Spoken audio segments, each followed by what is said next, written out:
We arrive at this moment in the modern day, and I think it takes a filmmaker of the caliber and skill set of Christopher Nolan to do this right, and to do it on the scale that feels appropriate for the story that is itself bigger than anything in some ways, right? Like, it's untouchable in so many ways. And he brings it to the modern day and has the confidence to make some changes to make it tell a story that he wants to tell, that's going to connect with audiences and say something interesting, and not just be a blind sort of faithful, I'm going to take the Odyssey and put it on film. He's not doing that. He's also doing a story that makes sense for today while not losing that heritage.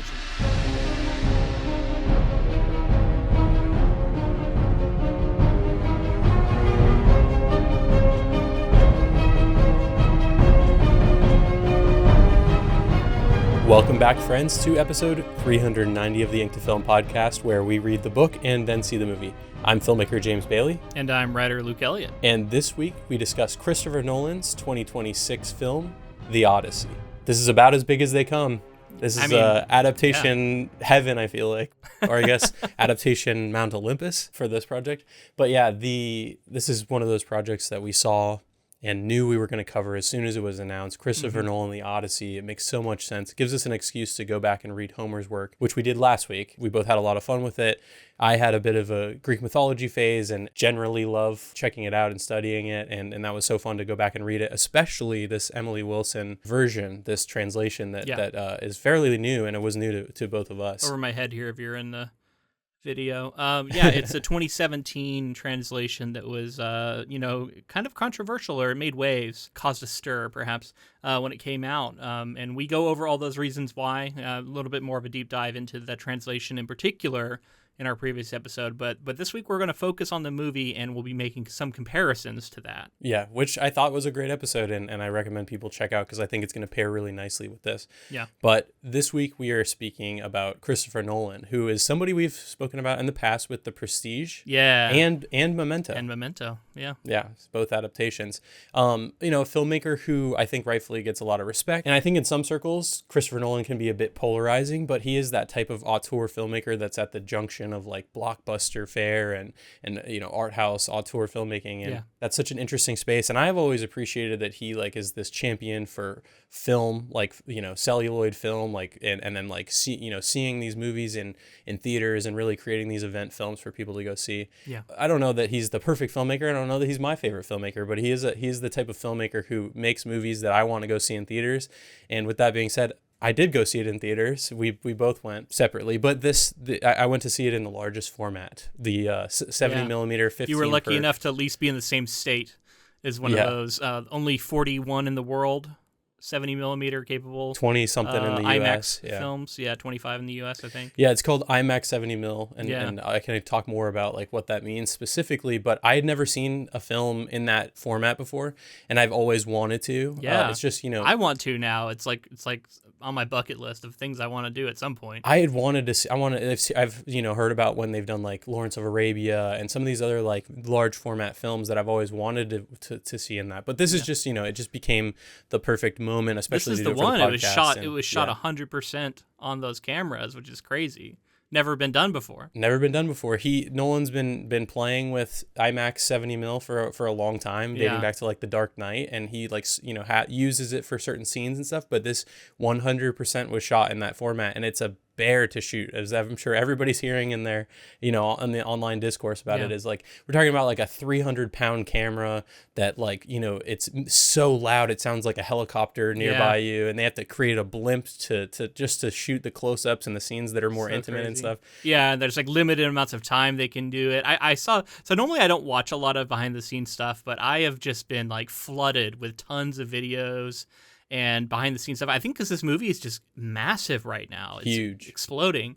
And so I've seen some of this stuff, and I thought, it's so cool to talk about, even if it's not like new to me. But yeah, I mean, I've seen the behind the scenes stuff about how they like created new technology, a new container to like put this camera inside of so they could actually shoot these scenes and not have it be so crazy loud that like, you know, nobody can hear each other. It's distracting. Yeah. And they called that like the blimp. And they created that technology. Nolan and his cinematographer Hoyt van Hoytema, they created new technology across like in many different scenarios to get this film made, because, you know, Nolan is notorious for filming things practically. Yeah. So they're really out there on ships. There's really, you know, they're throwing waves at these actors. They're really out in these locations, and from all that I've seen, like the crew has said, by far the hardest film they've ever created. Like, you know, we're talking about from like the PAs to the grips to the like the camera team, everybody, all the way up to Nolan and the actors are saying it was so hard to create. And I think that that's such a fun thing to see everyone get so excited for, because that painstaking effort in art, I think, is like, we're, you know, I'm going to, of course, talk about the age of AI that we're in right now, and how Elon Musk made a comment about how he's going to make an AI version of this film and stuff. And like, just guarantee that people are not going to be as interested in seeing something that wasn't painstakingly created. I hope he does, because I can think of no clearer example of what differentiates slop from the work of a true craftsman, which is what Nolan is. And like the amount of care and precision and intention that went into this movie and making sure that it had a message, like a sort of thematic through line that made sense for the modern day, even as you're telling perhaps the oldest story, one of the oldest stories. It's such a amazing feat of adaptation, which I'm going to be raving about throughout this, even though, as I'll get into, I had a bit of an odyssey myself with this film, which I'll fully describe. And like, I really want to see this movie again. Unfortunately, I haven't been able to. As people have probably heard, it's like sold out everywhere. So I thought about going to see it again, and it was like sold out, so I couldn't. But like, I really want to see it now. There's a 70 millimeter projector in Portland that's not IMAX, but at least it is 70 millimeter. And so I kind of want to see it there, because I saw it in Limax, as they call it, which was still like a cool experience, but just like I want to see that ratio correctly. The Limax, it at least is like getting IMAX quality sound. Like there's other reasons to go to those if needed. And like boy, was digital... it loud. Yeah, and I love a loud. Like I'm down for it. My wife was like covering her ears, like get me out of here. It was almost too much for her. My preference on ours was like perfectly balanced. I was like, it would shake your chest cavity, but at the same time like wasn't like killing me when the things would happen. You seen the videos of people who did like 4D and are like on a fucking like, I have, yeah. That's like hilarious. It's honestly a fun experience that I would like to have. I would want to do it just to experience it. It looks crazy. But so the Limax, so like the, you know, reasons to see it, I think see it in the largest screen you can. Don't get too caught up in all of this different stuff. But like in terms of talking about the formats, like I've seen a lot of films projected on 70 mil film, which I think is an excellent format. It's an amazing way to see movies on film. Don't always see them on digital, and just kind of like learn for yourself why people really seek that texture and that like analog version of the story. Just to get into it now, the 70 mil 15 perf is basically like 143 by 1, so it's almost like squared off. Yeah. Which gives you so much more like vertical space. So much more vertical frame. The 70 mil like crops it in some, and then other formats like your typical 1.85 to 1, like those other like, you know, cinema formats. So it sucks. You're like literally losing part of the frame. Right, but that's always been the case. It looked amazing though. I mean, yeah, I guess it's always the case, but like if filmmakers are assuming that's going to be the case, they can like account for that, whereas Nolan is shooting it deliberately for that 1:4 ratio. He is, but I think it's still something that he's conscious of. He's got to be, right? Because he knows that there's only 25 theaters, as we said, in the U.S., 41 worldwide. The reality is most people who see this movie are not going to see it in that format. That's just the reality of it. Totally. By far, like the huge majority of people. It's so worth going to see in the largest format. And I think like I'll just speak to my experience doing it. Like I was blown away. Yeah, I'm curious, man. I've never seen a movie like that, and I really want to. Yeah, there's something like a bit like gatekeeping about the fact that it's like you got to see it in this format and you're missing out. But I also like the sort of I want to say it looked amazing, FOMO. And like I didn't feel like I was like, oh, my experience is so much worse. I just want to see it in that. But like, yeah, it wasn't like I felt like I was like really missing out. Like if that's what you got near you, like go for it. So there's something to be said for this kind of being a moment of like elitism in film or something, or like I don't know, gatekeeping, but I don't know, there's like a spectrum of it where I understand that. And I feel bad for people who can't see it in certain formats and how they feel like they're getting a lesser version. But as I've just said, I still think it's worth going to see in whatever large format you can. And just seeing the movie in general, you're still going to emotionally connect with it. It's just getting this sort of immersion that Nolan is hoping that people would want. I'm of two minds of it, because I'm like, I like that there's a bit of FOMO and it makes people want to get in the theater and these event movies, and like that's something that like theaters are like kind of lacking right now. Absolutely. I think the market is telling us that. I mean, if you want to get like capitalistic about it, like this movie's doing great because it is truly an event film. He makes event films, and people have recognized that. People come out to see them in theaters because they know that's the experience, and people give him tons of shit for being so, him and Villeneuve are both like get lots of shit for like wanting people to watch movies in theaters. But like it creates such a fun cultural experience that we're all having right now. We're going to these rooms to watch these things. And I want to shout out Adam Savage's Tested channel. Had a video where he went and visited 70 millimeter projection IMAX, and he went behind the scenes and they showed him like how it's all spooled up and like how it's like stored in a different room and goes up through the basement basically up into the ceiling, and then that's where the projectors are and stuff. Really cool. I think that was IMAX headquarters too. Like that wasn't just like a random IMAX theater. Like he was there with the people who like are troubleshooting everything and making sure everything's perfect. Very cool. And if you ever like are curious, because to me, like it's all very conceptual as you're describing the differences in format and size and everything. I'm like, okay, but like seeing him hold up the thing and like seeing the width of them and how like even just on camera you can see how big the film is. Yeah, it's the massive. idea of it, and you see how fast it has to move, and then the way that they deal with this construction and stuff, like it's kind of insane. And like I want to say my takeaway from walking away from that is just that like I felt glad that we have a filmmaker like Nolan who's pushing the technology into that area, because it's like it does feel like the purest form of movies that we can have, in the sense that it's like the best image, the like crispest, the most transportive. I don't know. Like I'm glad that someone is doing it. Yeah. And also like that's like I think the kind of the thing for me, the future of theater experiences going forward is going to be a lot of this kind of stuff. Now, yes, there always will be a place for like retro theaters, and we have plenty of them in Portland that I absolutely love. Have tons of character, and it's kind of more about the experience, the socializing, the getting refreshments, being in a cool building, and then you're watching a movie, and like it's maybe not the best looking experience you can have, but it's like that's all just kind of a piece of it, and that's a very cool experience, and I highly recommend for people. Something that feels like it's on the cutting edge of what this technology is capable of. There's something to be said for that too. And I really like that he's leaning into that and championing that. Especially because it's like cutting edge technology, but also by the same token, it's like the history of film. So it's like maintaining the history while also pushing the boundaries at the same time. In the way that like nobody shot entire film that way before, in the IMAX format versus it's just like, I don't know, it's pretty mind blowing. And I think that like we've said, like it's like unfortunately only the lucky few can shoot in this and can demand these kinds of budgets and these kinds of like how the logistics of having to get this created. Only Nolan can do that right now, and hopefully he makes a gateway for other people to do it as well. But you're talking about like the future of theater going experiences and stuff, and I'm like, I'm sad for like smaller stories too. Like I don't think every story has to be the epic Odyssey. That's true. To be a great film. It's more so just like a high tide raises all ships kind of thing, where it's like he's pushing forward and like forcing companies to spend money in ways that are like artistically rich for other filmmakers and himself and moviegoers and everything like that. So I think highly important. I'll talk about my experience now. It was so cool. I luckily was able to get like priority seating as well. And the big thing with these gigantic IMAX screens is like you want to get as far back as you can, which some people don't realize. So like you get priority seating, and they let like the first 80 people in to the theater, and you go. Oh, choose you didn't your have seats like an assigned seat? No assigned seats. Yeah. So again, it's that kind of experience where you have to get there early and like really be committed to this.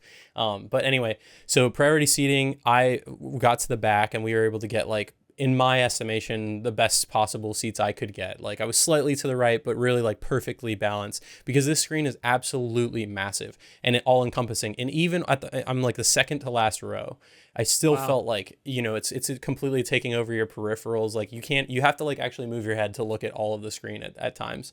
Not in an annoying way, but in like you can kind of explore the space some ways. Like there's shots I can remember of Odysseus like on the raft in the water on his back, and it's just ocean. And like, I'm like looking at the whole ocean that they shot, and I'm like, and it's just like, again, makes that ship feel even more infinitesimal and small in the scale of like the shot. And yeah, it's a ridiculous format that I just absolutely loved, and was so happy to get to experience that with like some of my family and friends. I mean, it just blew me away. And I'm like, are movies ruined for me now? Do I have to see everything in this format? Like, I don't know. I don't think that's necessarily the case. But I think you made a good point that like not every movie needs to be this. I'm just glad that somebody's making this kind of thing. And like, again, he gets a lot of shit for this, but like, I think this is good for the art form. It's like somebody needs to be doing it, and to have someone doing it at his level who can command the kind of resources that are necessary to do something like this. And people are willing to take a gamble on a Nolan film. And he, time and time again, is delivering, And there was some question about this movie and whether or not it was going to deliver. It got caught up in a cultural sort of warfare that a lot of things get pulled into around the casting, in particular, casting people of color, casting a trans man and Elliott Page, and people losing their minds about it a little bit. And the idea that this was an evidence that this film was going to be like woke trash and all this stuff, and it was going to be a box office bomb, and like just how every one of those people are now eating their words or scrambling for conspiracies or just excuses. Pretending they never said it, which is like, I knew that was going to happen. I think a lot of us knew that was going to happen. And like, it's like, I that's like the discourse around films that haven't even come out yet often is exhausting to me. I kind of hate it. Doing this podcast, like we see it a lot, right? Like, cause we are usually there at the ground floor, like when the trailer first drops, if it's an adaptation, either we see it because we just follow all this stuff or someone sends it to us. So I'm with you, man. Like we follow it from the jump, and like, I've seen it enough times, I heard Nolan talking about this and how like he thinks back to The Dark Knight and Batman Begins and the casting and the like put the controversy around him casting Heath Ledger as the Joker. And I feel like he took that to heart and ever since has just not cared, because he's always like, they haven't seen the movie yet, I don't care.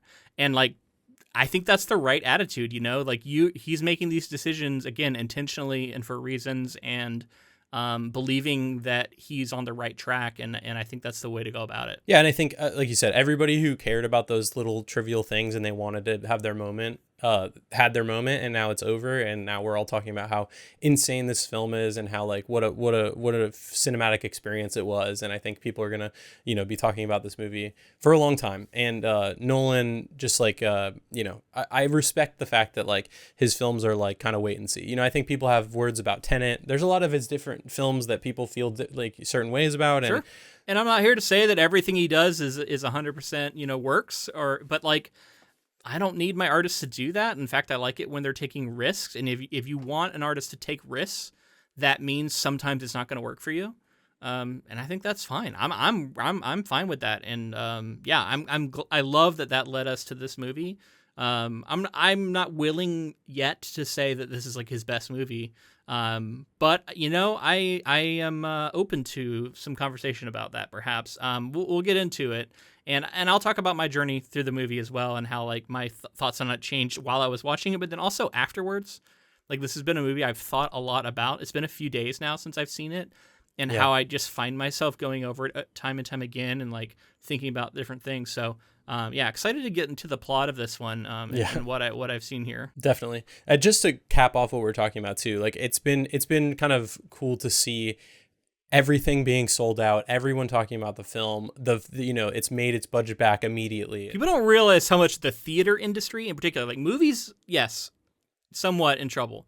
The theater industry is like one bad summer away from going away. Like it's like they need these kind of movies to come along and keep if you like theaters as an experience that exists, like we should all be excited that this movie's doing well. Yeah, absolutely. And just that idea that like $250 million over the weekend, boom, they immediately made that, means that some of the, you know, if a filmmaker gets to the point where Nolan's at, or just, you know, other people can take risks on people like this, because it made its money back immediately, and it's going to go on to make a lot of money, it sounds like. Let's get into some of the development of this film. Obviously, there's a lot to talk about with the way that they filmed it and everything, but just to start us off, Nolan he hadn't decided what his next film was after Oppenheimer. He knew that, like, he's like, okay, I'm probably going to do, you know, one of these like 3 or 4, I think there was like 4 different projects he was thinking about. March 2024 is when he started writing the script.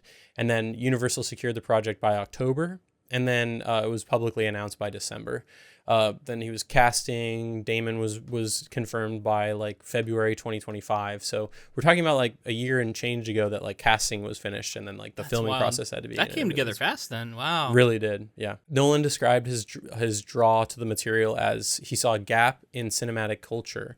Mythological cinema has never been attempted with the weight and credibility of true A-budget IMAX production. So I think he felt like this was something that just needed to be told. And last week we talked about Argus and that. Yeah, I wanted to highlight that story. So I saw an interview, and I'll link as many of these videos I'm referencing and stuff in the show notes if I can find them. So if you want to look down there, you'll probably find some of them if you want to watch them yourselves. And I recommend this. This is from an interview, and I didn't have the whole interview, but it was a clip I saw. And he was asked about a moment where this like marathoner encountered him, and he was with his dog Charlie. And so they like show the video of this marathoner running up to him, being like, "Hi, Chris," or whatever, and he's like, "Oh, hello," you know, and he's like very polite. So the interview is asking him about this, and he's like, "Oh, I when I saw this clip and I learned about how when the film was in production, the like code name for the screenplay while you were working on it was Charlie's Tale, named after his dog. So his dog Charlie." And he asked him about that, and he's like, "Yeah, I'm actually like a new dog owner. I never had dogs growing up. My family, like my children wanted dogs as they were children, but we said no, and they've all like left now. And so now they got a dog." And he said it's like changed his life.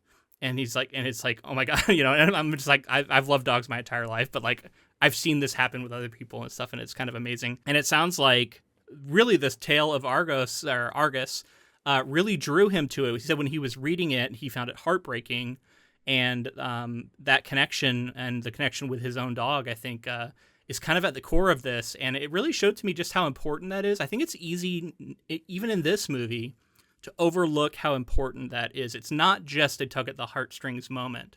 I think Argus in many ways is a metaphor for Ithaca itself, and how it has been mistreated and neglected in Odysseus's absence. The heart of this story is very much about a dog, and it made me have this reflection about, like, I knew how old the story was, and we talked about it some last week, about how, like, this story is so ancient that it's, like, one of the first stories, one of the oldest stories written down in existence, and in fact, it's, like, one of the few that survived the fire at the Library of Alexandria. Mm-hmm. There's the Iliad and the Odyssey, but apparently those are part of like possibly 8 epics, and like 6 of them were lost in the fire. And these are like the 2 that remain. So some of the stuff that is talked about that like goes on between the Iliad and the Odyssey is because they think there was like another one that was in the middle that got lost. Anyway, it's wild to think about this story as being that old, and how human history has been reacting to it. The written word, you know, like art. Like, you can see art about Argus the dog throughout time as people are reacting to this story. And here we arrive at, and this is the point I'm trying to get to, we arrive at this moment in the modern day, and I think it takes a filmmaker of the caliber and skill set of Christopher Nolan to do this right, and to do it on the scale that feels appropriate for the story that is itself bigger than anything in some ways, right? Like, it's untouchable in so many ways. And he brings it to the modern day and has the confidence to make some changes to make it tell a story that he wants to tell, that's going to connect with audiences today, and say something interesting, and not just be a blind sort of faithful, I'm going to take the Odyssey and put it on film. He's not doing that. He's also doing a story that makes sense for today, while not losing that heritage and that's such a fine line to walk, and it's so subjective. and it takes someone of his caliber, I think, to do it right. And I really think he did, regardless of whether or not you think this is like his best film or even like an amazing film. I think he rose to that challenge and in such an impressive way. Totally. And in adapting Emily Wilson's version, which she already was going back to the root Greek and trying to parse through exactly what was being said, which we talked about a lot last week. You can check out that episode because I think there's a lot of interesting stuff in there. But for Nolan to then pick that up and say, this is an adaptation, like this is going to change and I'm going to skew it in certain ways. And I want it to be sort of a message that I want to tell through this. But the fact that he feels that it's, I mean, I've heard him talk about like it's a foundational story. It's got horror, it's got fantasy, it's got every it's foundational in so many ways. It's like we've said, it's like a piece of the canon and like maybe the beginning of the canon. It's of like, older than the Old Testament in the Bible. Crazy. That's ridiculous. It's older than that. Yeah. And so for Nolan to understand like the importance of that and then to see through Emily Wilson's version of it as well and to like parse through these things, I thought like it's such a difficult thing to take on as a story, and then on top of that create like the hardest environment to film in because you want to do it right and to do it practically. So that's getting me into some of this other stuff that I want to talk about. I said it's shot entirely on IMAX film cameras. We're talking about, not a scene here or there.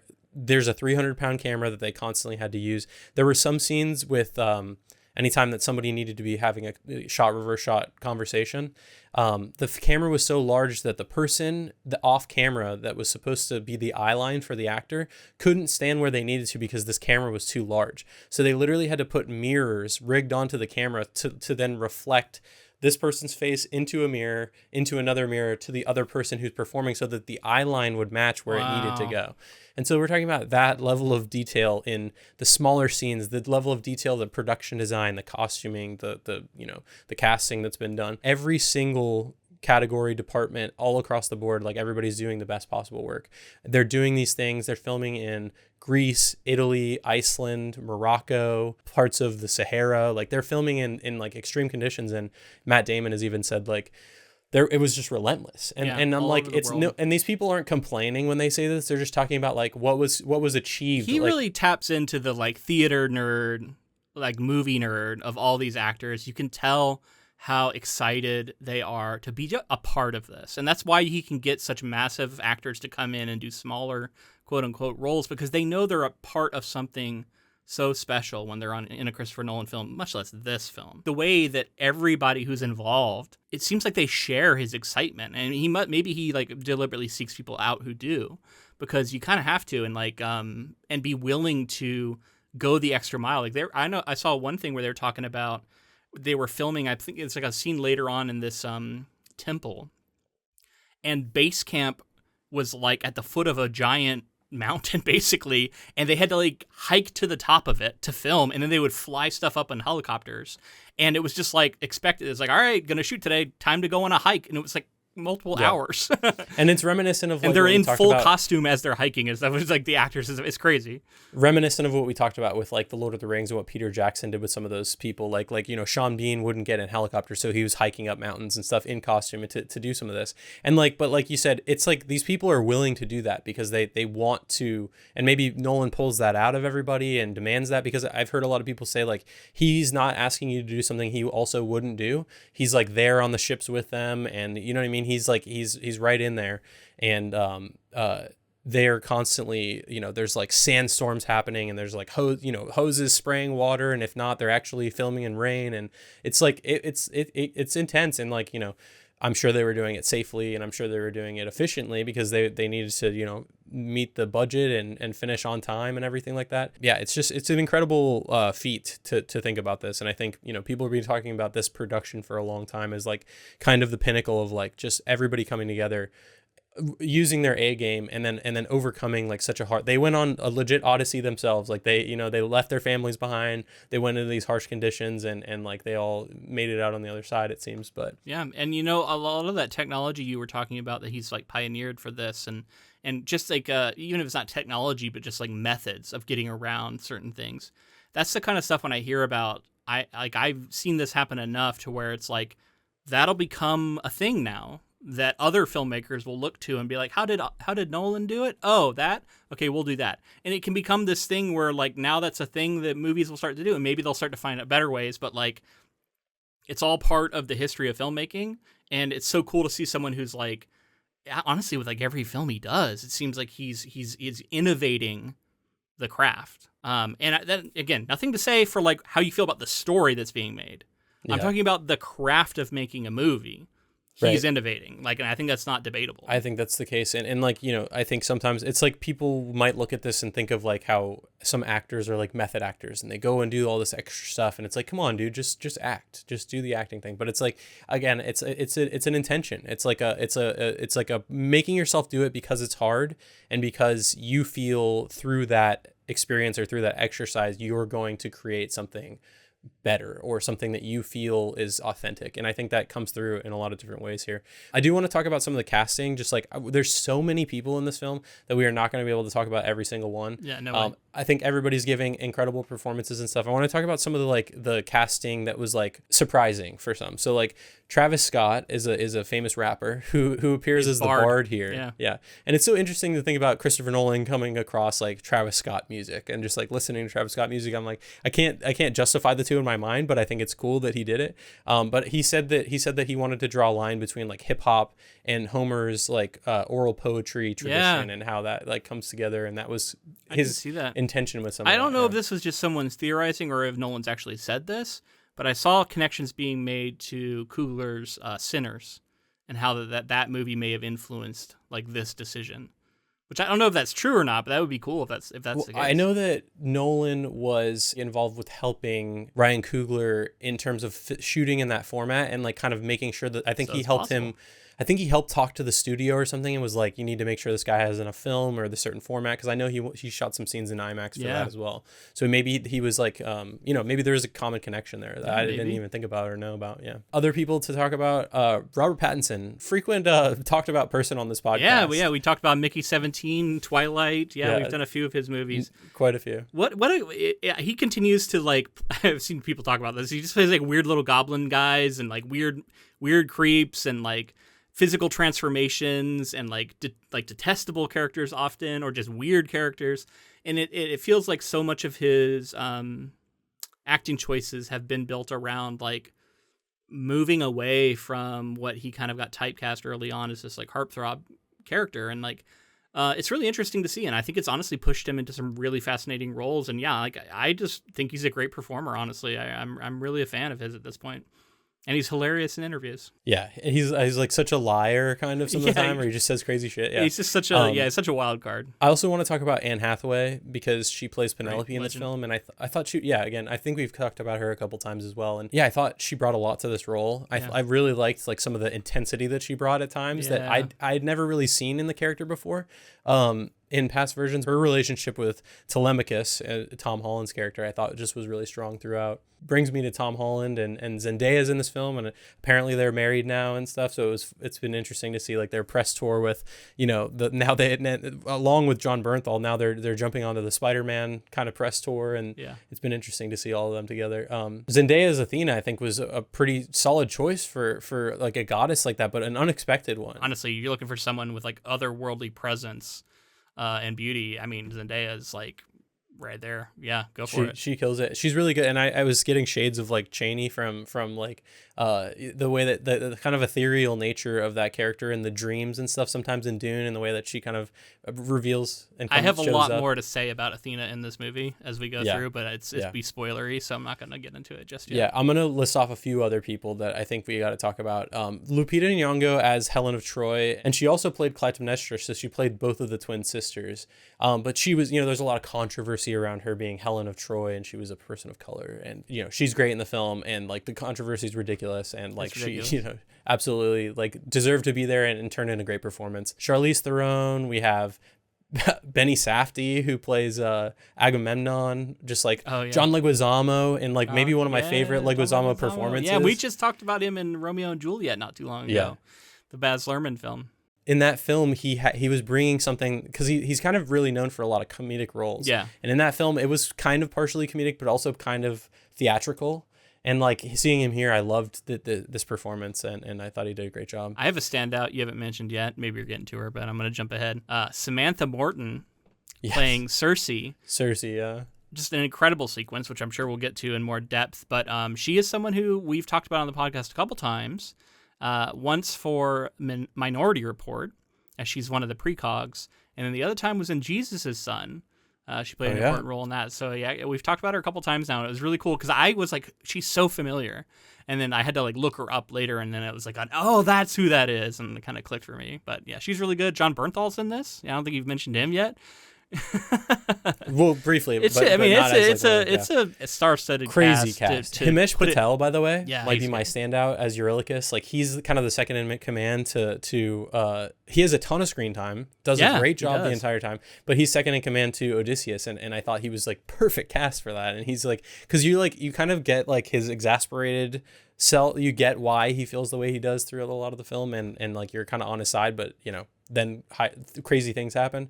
And then, of course, we got to talk about Elliot Page, who was, again, another controversial person in the news. Great in this role, though. So good. It's like when you see the performance, it's such an obvious person to cast here. Like it's so funny that it became the thing that people were he's amazing. about. And he absolutely killed it. And I didn't even. I think this is added from additional material. Sinon is a character that's not in the Odyssey, but it's like was related to some of the other stories of the time period. Well, certainly the role that Sinon plays here. This is something that ends up being key to the central change, I would say, that Nolan made, which we'll get to. Gets to play a couple of different versions of the character, which I thought was awesome. Really cool. Mm-hmm. And then, of course, Matt Damon. Let's talk about Matt Damon. He's really shouldered this film. This might be his best performance I've ever seen from him. Like I think he's been solid throughout his career. Like, I'm a fan, but he's never been someone that I look at and go, yeah, that guy's got like Oscar, this is an Oscar performance. This is something, truly incredible. This might be his career defining role. Could be. It might end up going down as the one people point to. And whether or not he wins anything for it, this is just such a massive film for him to be the lead in, and I think he's really good as Odysseus. I honestly do. So, again, I want to see this movie again. I've seen it once, so this is all based off of one viewing. I would love to have a couple of revisits to this film over time and see how I feel about it on subsequent viewings. But yeah, he really impressed me, and as the lead, as Odysseus, perhaps one of the most famous characters in all of fiction. You have to really bring your A game, and he did. He did. I mean, like, he shouldered the film. Like, I think there's no question that it's kind of all on him, and like, you can see like physicality wise, like he's so jacked in this, and he's like really brought a lot to like the different versions of Odysseus that we see, the younger version, the sort of like, the Odyssey version where he's out on his Odyssey, and then the eventual return, and like that sort of rundown Odysseus that we see, like the older, aged Odysseus. I mean, I would echo what you said. I think that he has some great performances. He's in some really great movies, and we've talked about him on like The Martian and a bunch of other stuff. Yep. But he's just like, he's always been an actor that's like excellent. He's always excellent, I would say. This is like one of those roles that really can like you said, be like the one where you're like, oh yeah, Matt Damon, that guy from the Odyssey. And like for him to be the person that kind of creates the thrust for the entire story, and like to handle that. It's funny, I heard him talking about how like he thought his days of taking off his shirt in movies were over and stuff, and like he got into full on like Marvel physique here for this movie. A bunch of the younger casts were all like millennials and stuff, and they all have tattoos, and they have to cover those up for the Odyssey, obviously. And then I guess Matt Damon had like something somewhere, and he was like, I thought I was done taking off my shirt in movies, but so I got a tattoo. And Nolan was like, I didn't think I was gonna have to worry about you. That's so funny. Yeah. I didn't know that. I wanted to shout out another person as we're just listing these names, and that's Ludwig Göransson. I'm probably mispronouncing that. That's the man who did the score for this, because I thought this was a really cool score, and I don't know how much you've seen about this, but he tried to use a lot. these like period accurate instruments, and avoided like a lot of what you would typically think of for like an orchestra that he said like you would expect in this epic film, and he tried to go for something different, and I think that worked, and I think it really made the score to this feel unique. And when you did get strings, and they would often come in at certain moments, like they always hit, and like, I don't know, just really felt perfect for the moment. So, hats off to him. I know that this was, I think kind of famously, people talked about Nolan wanting to work with Hans Zimmer, but Hans Zimmer was busy doing Dune, so couldn't do the Odyssey. So ended up going with Ludwig Göransson instead. But like, I don't want to like take anything away because I think this is an incredible work by him, and I was really impressed. Göransson's like the it person and has been for years now. And Göransson, like you said, he tried not to. From what I understand, he only used those period specific, and in some cases recreated instruments that do not exist any longer. Which is the kind of crazy shit that like Hans Zimmer is famous for now too. So both of them are awesome for doing that. So Göransson, what's so crazy about Göransson is he goes back to working with like Childish Gambino, Donald Glover on his music, like cool. on his rap music, and then you like take that forward, and he's working with like Ryan Coogler on Fruitvale Station. Well, he did Sinners, Creed, Sinners. He did a bunch of these. He also did Oppenheimer with Nolan. He did the Black Panther stuff with Coogler. Like Tenet. I think he's been nominated the last 3 years for and I think he may have won the last 2. Yeah. Something like that. 2 out of 3 of like best score was Ludwig Göransson. So he is absolutely like, he's kind of like taking the baton from Hans Zimmer. Like he might be like the next great composer that's like in all these films, you know, the John Williams, Hans Zimmer type level is what he's striving for. And it seems like he's everywhere, and his music is so inspired. It's always interesting. It's always got something to say. Okay, this is the time that we're going to move into plot, but I do want to say one more thing, just as like ridiculous stats as far as what was done here. The Odyssey, as we've said, was shot IMAX format the whole time. There were 91 days of shooting, over 2 million feet of film shot. They moved production countries every couple weeks, globetrotting, as this story is, all over the world in order to shoot at these specific locations. Every case that they possibly could, they were filming using practical effects and practical sets and everything like that. So we're talking Nolan about like has building, become famous for that. Yeah, we're talking about building these longboats or whatever. I don't know what they're called in the Greek sense, but they have like a name. I've forgotten. The boats that they're rowing. Like we're talking about, even for the things that you think are entirely CG. Like I saw that they were using like jet skis to create to do donuts to create like a whirlpool effect, basically for Charybdis, like the ocean kind of like maybe it's a creature, maybe it's just a whirlpool, unclear. There's like puppets that are being employed, like when times that you would think they're using CG, often they're using puppetry, you know, augmented with CG to an extent, but like of course we're going to talk about some wild shit that they were doing. It's not like he doesn't ever use CG. He does. It's just a lot of the invisible CG that I think has become like the gold standard of like, if you're going to use it for this stuff for sure. It's like, you know, removing certain things that you need to remove because it's like anachronistic or like, you know, something that's been written on a wall or something. You can like get rid of stuff like that. There's like taking certain things out in the backgrounds, modifying the sky a little bit, stuff like that to like create weather effects. Some of that stuff, you know, people will do.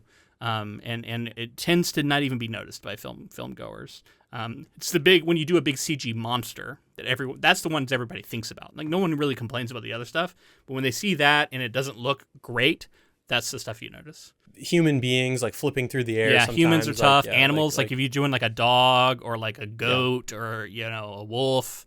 Thinking of Frankenstein, it's like it's hard to do animals. We know what they look like, and you get into that uncanny valley territory really fast. We're going to talk about some of the specifics of like certain scenes where it's like so fun to know that like puppetry was used or these other types of like old school Hollywood effects and filmmaking techniques are used, and then again like just taken to the top possible level with augmented CG and stuff. With the nature of like creating this in today's day and age, I read some things about Nolan talking about like why create the Odyssey now. And so he had some press interviews. Nolan has connected his interpretation of the material's darkness, its unflinching treatment of violence and sexual violence during the sack of Troy, to how the state of the world has seeped into his read of the poem in years marked by the Russia-Ukraine war and conflicts in Gaza and Iran. And like I think that's again so interesting that like this violence, this like there's things that like echo through the ages in the way that like you can have all this going on and it can be so in your mind that it like you're seeing similarities and some of I think that kind of paints some of what I want to talk about as we get into it. Me too. Like maybe some of the messaging of what Nolan was attempting to do with like Odysseus and like his Odyssey and some of what he was carrying with him throughout and what culminates at the end. I think that's good. It is getting close to spoilers, so we're not gonna. I'm gonna revisit that because I absolutely think that is at the core of this movie. But yeah, I think that's a good bit to like have this kind of stuff in your mind maybe when you go to see this movie. You haven't seen it yet, And then, like, yeah, don't listen beyond this, though, because we're going to start spoiling stuff. So before we start to read these spoilers, this plot, everything, we wanted to point you to our Patreon, patreon.com/ink to film. We post bonus episodes where we talk about adaptation adjacent things and just really things that we can't fit into our main coverage. And I think those episodes are awesome. So check those out. And then also you get the opportunity to vote on upcoming projects and help decide what we're doing here on the podcast. And also, generally it helps us keep the lights on here at the podcast at Ink to Film headquarters. Yeah. We are currently under the threshold of the podcast sustaining itself, so we are asking if at all possible, we would love it if you could support us on Patreon. Yeah, and it doesn't have to be forever. If you want to come, give us a few bucks for a few months, check out our content.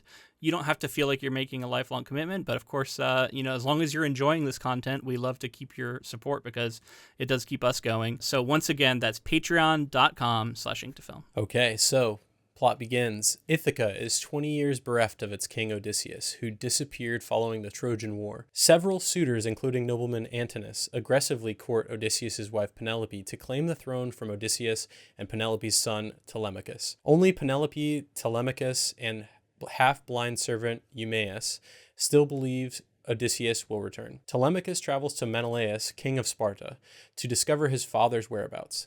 Antinous learns this and conspires with other suitors to kill Telemachus upon his return. Menelaus and his wife Helen express uncertainty about Odysseus' fate, but offer Telemachus stories about him.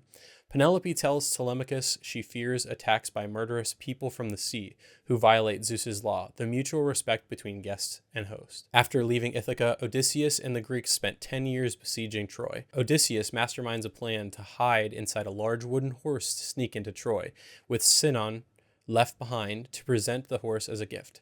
Sinon is killed, but the deception succeeds. The Greeks open the gates for Agamemnon to sack Troy and retrieve Helen. Agamemnon and Menelaus return home early, while Odysseus' army, including second-in-command Eurylochus, follow a slower route. When searching an island for supplies, they are trapped in a cave by the Cyclops Polyphemus, who feasts upon the soldiers. Eventually, they blind Polyphemus and escape, only to hear him cry out to his father Poseidon.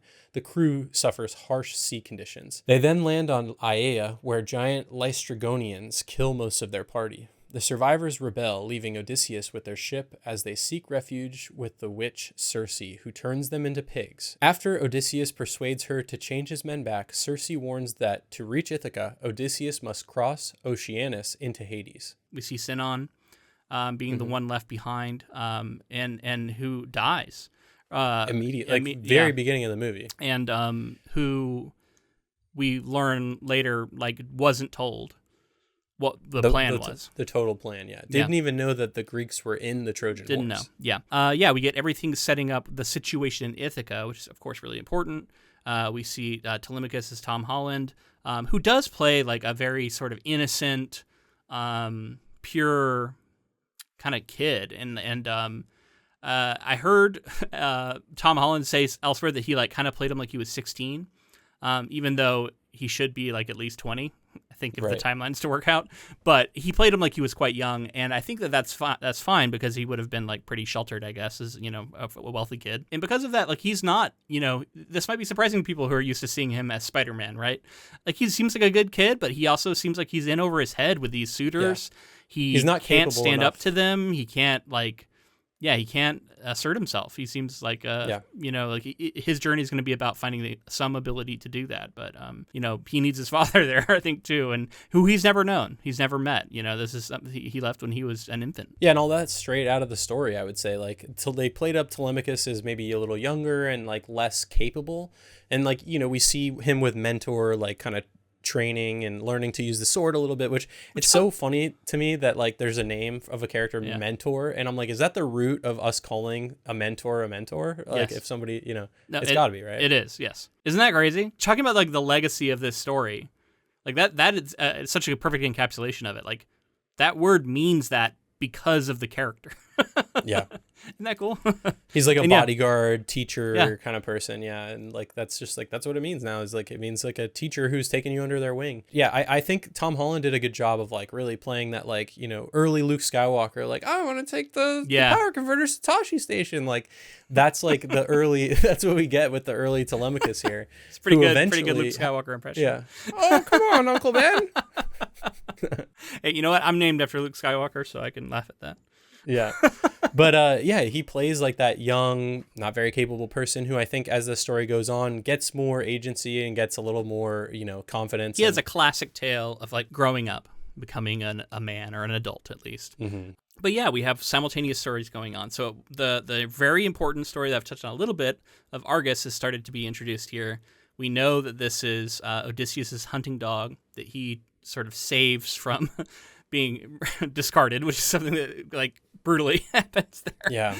You know, one puppy just tossed off the cliff, and then like on the next one, he's like, I'm going to save that one. But it just goes to show that like this is just ancient times were different, and people had different attitudes towards animals. It's like good to convey that, but also there is the love of a pet here, and this is like one of the first stories about that, or the connection between man and pet. This is one of the earliest examples of that in all of literature and all of history, honestly. And that loyalty, right? Like that idea of like man's best friend, to show like how brutal they are. But and there's a continued motif kind of like action that's done throughout, where just to start talking about Odysseus already, like he sort of strings the bow and he plucks it, and it creates that really resounding gong sort of like string sound. Yeah. And he does that as like a mercy to animals, and to like let them know, to create like a fairness there. Fairness, yeah. So he talks about like he doesn't believe in hunting, he believes in like fair fights. And so when he's hunting like a boar, he plucks the bow, and that it's notable because he gets a scar because the boar runs up and bites him in the foot. And this gives him a scar that becomes important later. But I was like, I didn't know where he was going with this. I'm just like, my experience of watching the movie, and I'm curious about with you too. Like when I see this thing, because this isn't this part of him plucking the bow is an added detail. Of course, the stringing of the bow, very important, but the plucking of the bow, not in there. And so I was like, what is this? Like, where are we going with that? I loved the way that it played with the score. I thought it was really cool. But this does become a very important thematic thing. Again, I went on a journey with this story where I was enjoying myself and thinking, this is solid. This is like beautiful. These are great performances. He's doing some interesting stuff with the story. I'm kind of waiting to see like where it's going. Like what is he doing with all of this? Is it going to feel kind of like, is it going to land? Is it going to come together and feel like something profound? Or is it going to be like, okay, this was a representation of the Odyssey and it was kind of messy, but like it was cool.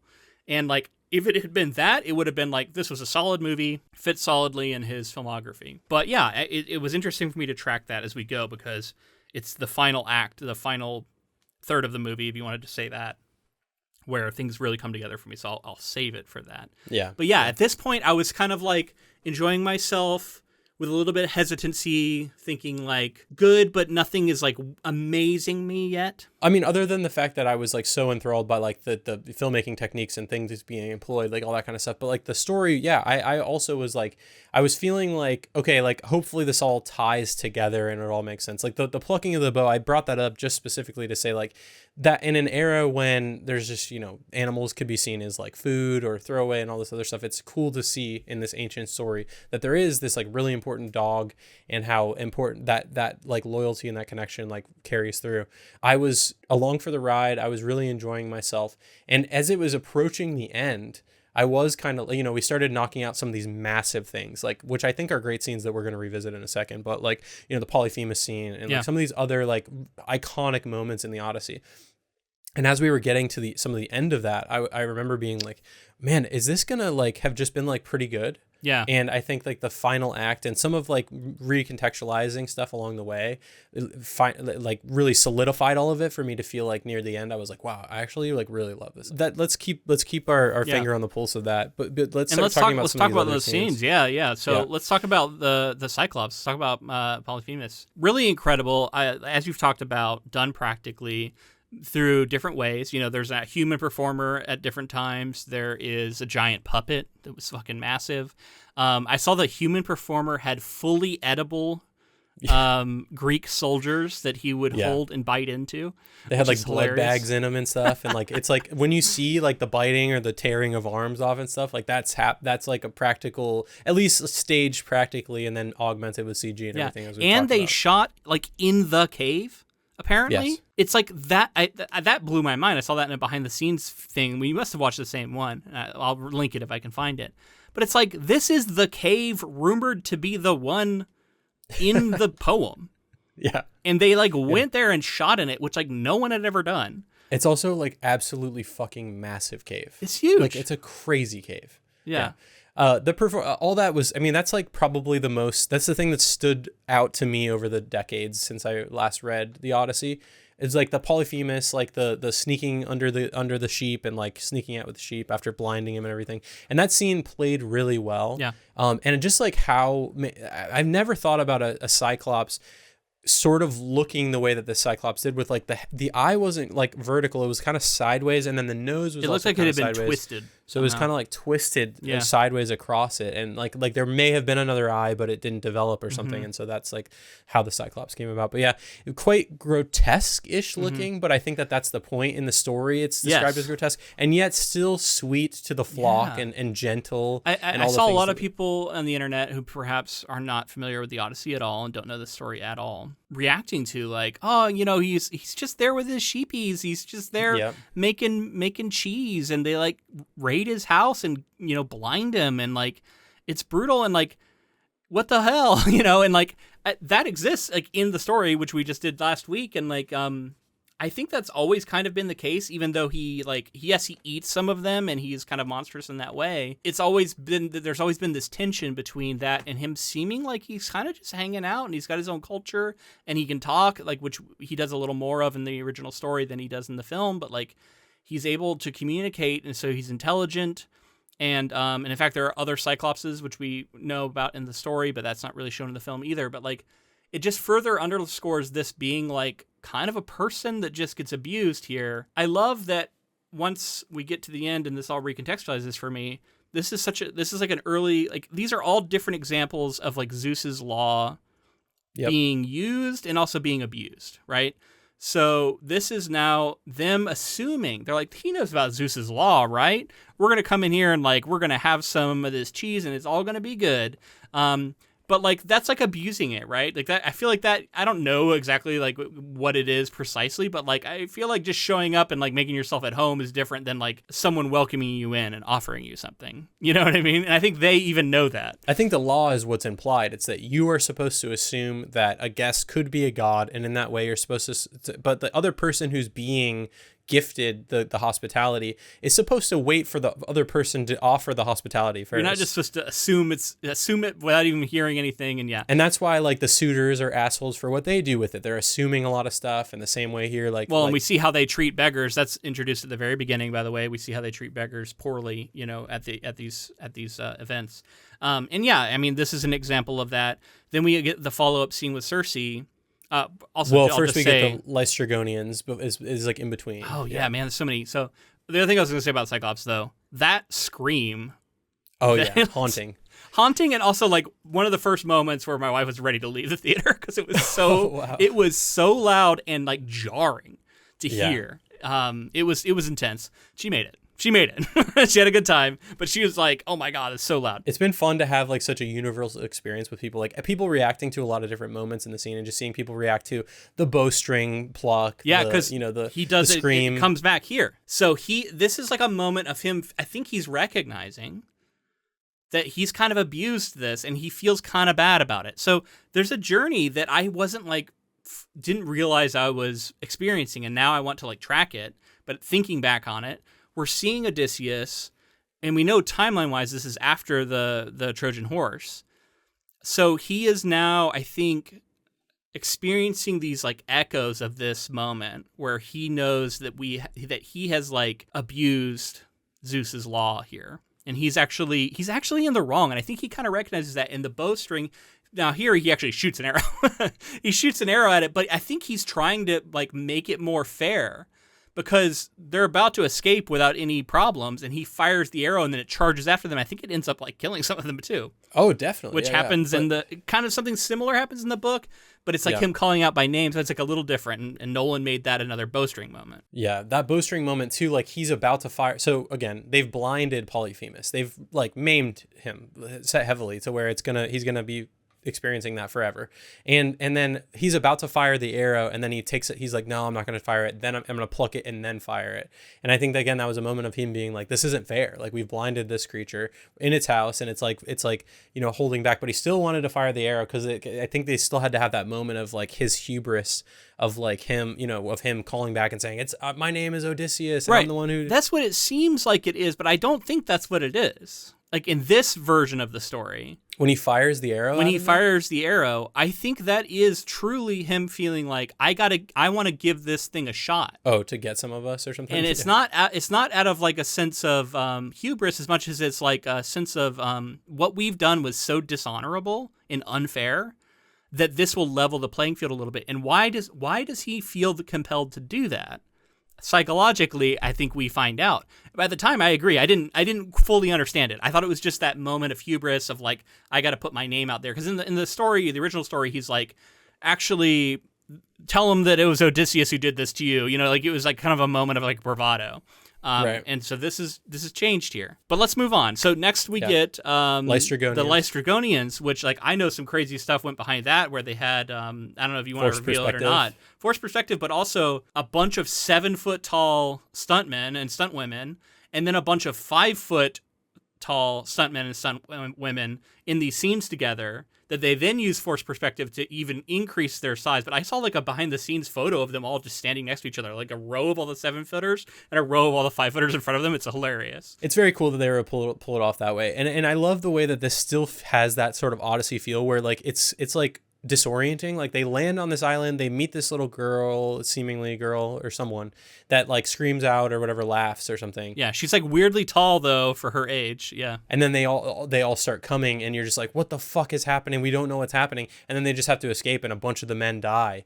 And you're like, there was no trees are moving. Like what the hell? Yeah. You don't even know what the motivation was behind the people coming and killing them. Like they hadn't done anything really, but like that's part of what happens in the story. They hadn't done anything, but like you could also see it as like they came from the fucking ocean, landed on their land, and came in and started like, talking to them and approaching one of their children, and like probably seemed like a threat, Sure. Worth putting a pin in. It just is like it recontextualizes all these moments as like kind of similar explorations of similar things. So then we get Circe, which follows right after. They're like, we need some food, we need something. And at this point, I think Odysseus doesn't want to stop, but his men are like, we need this. And there's like, they threaten for the first time, like possibly this could lead to a mutiny if you don't let us do this.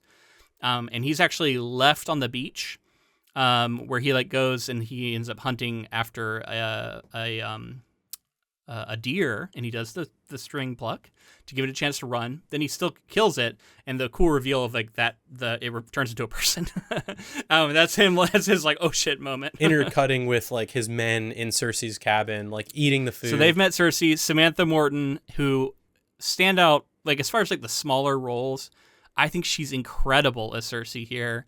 I love the way she, like, her lines are so good. The delivery is amazing. The witchy nature of it all. Like, she's sort of deceiving, but also, come along, just check it out, try this food. And let's just talk about the grotesque nature of the food first. The food, specifically. Oh, okay, the food. The way that they're eating the food. I read that the way that they pulled that off, like that look of how it was almost like going down their throats. Had that weird, like, stringy thing that one guy's eating. It was like a tubular thing. Yeah. And really apparently, weird. I think they were playing some of that footage backwards in order to make it look kind of crazy. I think I read that. I got to double check that to be sure.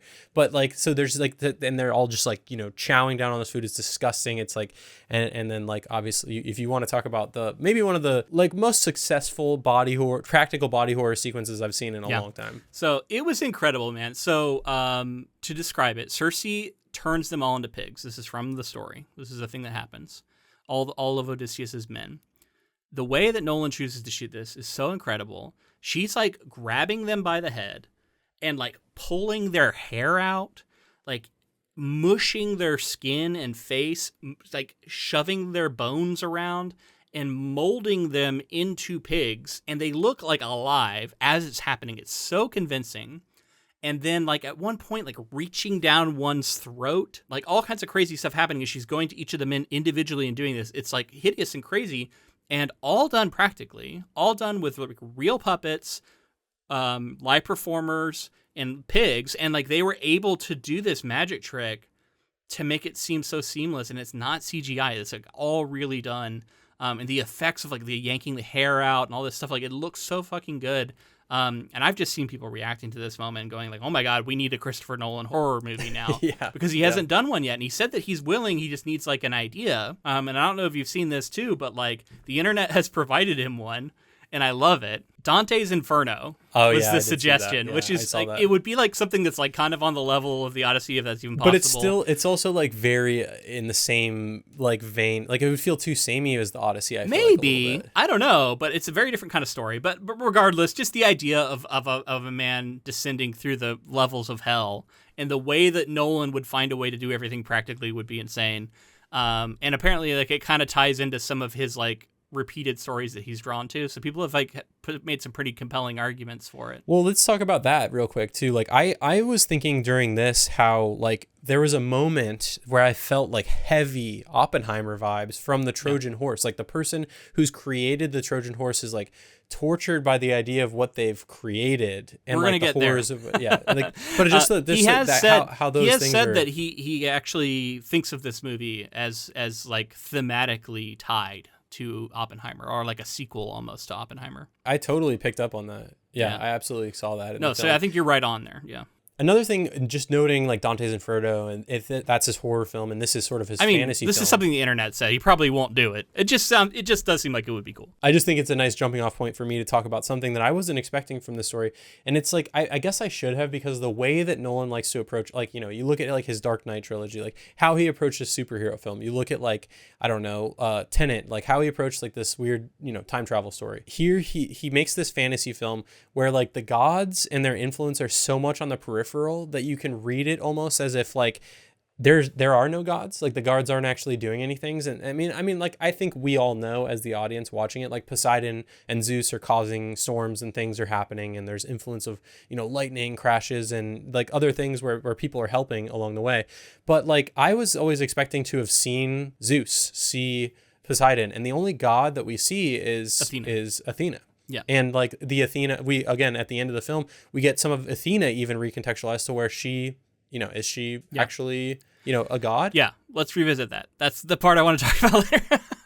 But how about just like the idea that like Nolan creates a fantasy story that has fantasy elements, like, you know, a Cyclops and some of these other things, and yet like strays away from the godly stuff that like could have been, you know, on display. Yeah. It's like clearly this is a world with magic. I think that, I mean, especially Cersei, I think like if you had any doubt about it, but it's grounded. It's grounded in a way. I mean, she's turning men into pigs and then turning them right back into men. Yeah. That's pretty crazy. Which also I realized on this watch, Miyazaki does that in Spirited Away. Yeah. Good point. So Miyazaki's referencing the Odyssey. Probably, yeah, almost certainly is. So I mean, I love that scene too, because she's the line where she says, "Back into your disguises." So good. Oh my God. She's turning them back into men. Because she's saying they are pigs. He says, like, did they harm you? And she's like, they would have. And like, there's so many like, because I think she's right. Like these guys have proven that they're not necessarily great, and that they are willing to do some heinous shit. But like you said, they reveal the kind of gut punch of like them eating and like weird stuff starting to happen, and then Odysseus like gets up to the deer that he shot, and it's like turned into a human, and he starts running towards up towards the cabin. And then it's a really clever interaction with him, and there's the whole like, won't they eat the thing because she's offered him food, and he's like acting like maybe he's gonna eat some of it, but then. Yeah, he notices the ring. So this is a cool moment of him being clever. And they have this back and forth, and he's able to negotiate by threatening the bird that he finds out is her sister. And, he's like, why is she kept this way? And she's like, we get along better that way, which was hilarious. Yeah, great line. Just a lot of this scene. I love this scene so much. And this is actually maybe my first moment where I thought like, I don't know. I did really like the Cyclops scene as well, I guess, but like the Cersei scene was so surprising.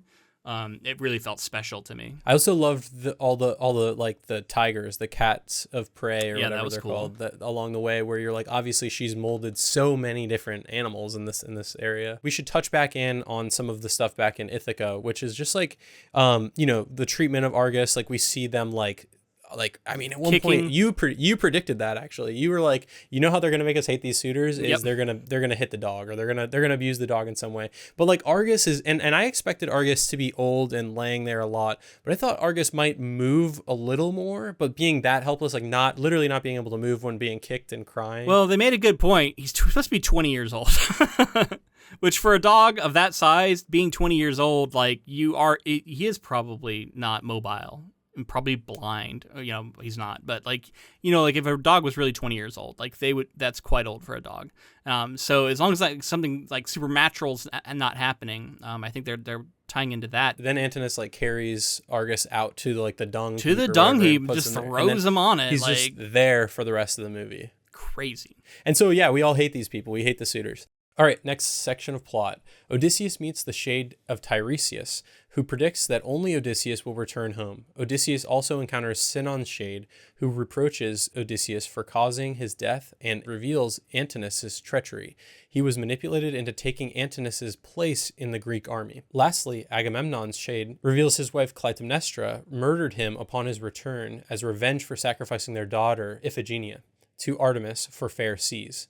Chased from Hades by Odysseus' fallen army, Odysseus and various crewmen follow Tiresias' guide to survive encounters with Charybdis, Scylla, and the Sirens. On Thrinacia, Odysseus warns his men not to kill the cattle of the sun god, as Tiresias foretold Odysseus' men would die from doing so, but the starving men slaughter the cattle. When they leave, Poseidon's storms sink them, killing all but Odysseus. He washes ashore on Ogygia, where the nymph Calypso, infatuated with him, drugs him with amnesia-inducing lotus flowers. This is actually a part of the movie, a little bit, really like post-Circe and into here, where I felt like the pacing was getting a little weird. It was starting to feel a little bit like, I don't know, just kind of long in the tooth. Like, what are we doing here? Kind of like, it started to feel to me like we were doing this thing and then this thing and then this thing. And I was like, how does this all hold together? Those criticisms actually end up going away for me once we get to what comes next. And that's one of the reasons why I really want to see this movie again, with like knowing all of that going in. Yeah, I think these scenes actually are very important. I just didn't realize why. And Sinon and going to speak with the dead, Tiresias, important for several reasons. We learn about the fate of the men, that the men are going to die. So this starts to bring in the one of the central challenges of the Odyssey in the original work too, is about like fate, the gods' will, and like mortals, and like what are you able to do in the face of that? Odysseus is like fighting against that, and like he doesn't want to accept that his men are going to die, so he's like trying to save them. But we also get important character moment where we learn about Sinon and what happened with Antinous. Where, and this was, honestly, I was a little unclear about this even after finishing the movie. My wife and I looked this up after because we were like, what exactly happened with that little like stick thing? Yeah, they're kind of drawing straws, yes and no. To be drafted into this war. And what happened was Antinous had been drafted. It's even hard for me to describe, but it had been given to Sinon instead because Antinous was like afraid, and so Sinon was like going to take his place. But then to like spare Antinous' father the shame of having a cowardly son, Odysseus says that Antinous was trying to take the place of Sinon, right? Just to like save face for him, and he says instead you need to stay here and take care of Ithaca and my family. It was like an attempt to give him some honor back, but what was actually happening was that Antinous was trying to get out of it. It's a coward, yeah. And actually does. So it's a cowardly act, and so I was a little unclear about that. But now this is sort of revealed in this moment that this is what happened. Also, Sinon is pissed about not being let in on what was going on. It feels like you didn't trust me in this moment where I was going to give my life for you. But then I think Odysseus rightfully says, like, they were going to kill you, and like when is someone going to reveal something is like when they're getting killed over it. And if you didn't know, then that was going to be your best defense in being able to possibly, like, you could not give it away because you didn't know. And I think that makes sense, but I can also see why Sinan's pissed. So like it's just a really cool back and forth, and like delivered with like just like filth all over his face. Elliot Page just killing it in this speech is so good. I loved it, and it was so like you definitely felt the like. I was scared, you know what I mean? You're scared of what the dead are doing to the living and what they can do. Yeah, they really buried those actors and performances, by the way. I don't know if you're about to get that. It's crazy. And this was shot in Iceland, too, I found out. So they say in the film, like, you know, when you go to Hades, you need to find, like, the island or whatever where fire meets ice or whatever. Yeah. And, like, immediately I was like, oh, so Iceland in my mind? Yeah, and then yeah. we see the black sand beaches, and I'm like, oh, yeah, definitely Iceland. And then, yeah, they buried those actors. They had, like, snorkels in the ground so that they could Crazy. breathe because Yeah. they were really buried. And then they all come out, and it's such a cool look, such a cool effect. And then, man, Tiresias with, like, the shade over the eyes and like halfway out of the ground, like that character. And then yeah, like Sinon, like you just feel so like you're like, oh my god, like this dead person wants me, you know, is like pissed at me and everything. And then this kind of sets up that idea that like one day Odysseus is gonna go west and like pay homage to his he's kind of saying like this is the first time at the point where we are in the movie where we see Odysseus is really saying, I feel bad about some of the things that I did. Because we saw, the only time we've gotten a hint of this before is kind of him saying, like, we've given enough to Agamemnon or something when, like, they want to, like, not follow them. So there's, like, a hint of it there. But then, yeah, this is, like, the first moment where he's, like, out and out saying, like, I have some things that I need to atone for. I'm planning to go west eventually to do that. Yeah, so that little stick thing, like that being given back to Antinous, like is like a pending thing. And then also, let's talk about Agamemnon. Yeah, Agamemnon. Because I remember when the looks when the maxing trailer Agamemnon. Everybody's made so many funny things about this guy. Oh, it's so good. When the trailer came out, people were really quick to be like, oh my god, this isn't historically accurate, which it's a fantasy story in the first place. But like they're talking about for that time period, it's not historically accurate. People were like, oh, it looks like a Batman armor. It does kind of look like Batman a little bit. Yeah. But like after seeing the film, I'm like, it fucking worked for me the entire time. I didn't have any problems with it. I like the and I would love to talk about why, because I have my own theories as to why he looks the way he does. I think his armor looks that way in particular because he represents the next phase of this society that we're currently in. He represents like where we're going, and we're going to a place of where there's no mercy, where it's might makes right, it's power over others, and it is also like over the top, dressed in a certain way, even as the guy underneath isn't that impressive, which I think is revealed about Agamemnon here in this little flashback of him getting killed. And so it also like demonstrates the hollowness of this, like it's this put on thing, and yet he has betrayed his own wife by killing their daughter, and that sacrifice is what leads to his own demise. So he has set up his own death, and this is like the dark mirror that reflects what's going on with Odysseus and Penelope back at his home. The story of what happens to Agamemnon in all versions, I think, kind of haunts the Odyssey, and it informs so much of what Odysseus does. He's the one who tells him to like, don't go back as yourself, go back in disguise, don't make the mistake I did. It's worth noting kind of what Agamemnon represents, because he represents the person who does not do what Odysseus does, which is like have regrets about what he did. Yeah. He's proud of it. And this is like the rotten core of where the society's headed. And so I think Nolan wanted to make him look a little bit out of place. Like his armor looks almost too futuristic.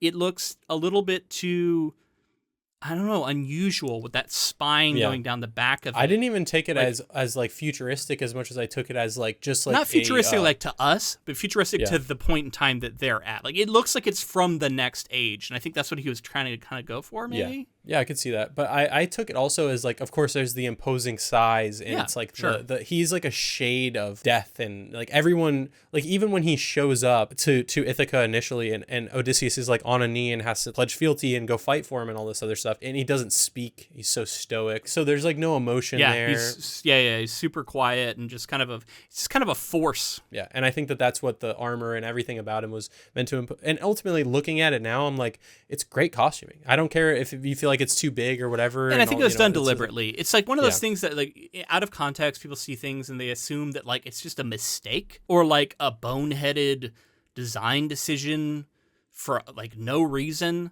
And it's like, no, he had a very particular reason for this. And I'm not saying that people always do, but like sometimes it's just like wait and see, especially with a filmmaker like Nolan, and like see why.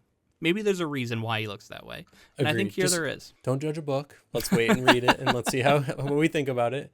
Don't judge a book by its cover. Yeah. We got to talk about the sirens, though. The sirens. That scene was crazy. Yeah. Yeah. I also think actually sneakily important to Odysseus's journey. Yeah. Interesting. Like I want to talk first about like how it was done. Just like the book, like they have to time the mask, but I love that like the sound design matched the wax going in the ears for the other men, and then we get like some of the experience that what Odysseus is going through, but ultimately we don't really know what he went through, and we get it described later. We and get that's the so much description, more effective. and that's where it's key, right? So yes, we see him. He's freaking out. He's screaming. It's become a meme. It's everywhere.